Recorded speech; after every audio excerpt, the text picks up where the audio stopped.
কিরণগঞ্জ সীমান্ত সেই বর্ডারে গম কাটা সন্দেহে ভারতীয় জনগণ আমাদের এখানের এই চোকাক বর্ডারে আমের গাছগুলো কেটে ফেলে।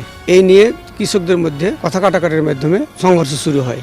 সংঘর্ষে ভারতীয় অনেকগুলো 500-600 লোক এসে হাজির হয়। তখন আমাদের এই সীমান্তে তেমন বাংলাদেশি ছিল না।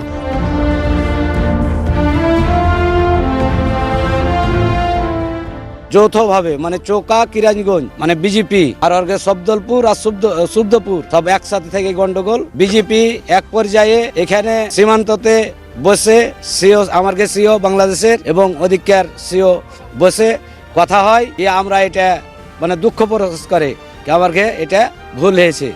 তারপর আমাদের বিএসএফ বলেছে, বিজেপি বলেছে ঠিক আছে এটা আমরা পরে বৈঠক করে এটা আমরা দেখব। এখন বর্তমান সীমান্ত এলাকার বা জনগণের সবারই সীমান্ত এলাকায় এখন শান্ত বিরাজ করছে।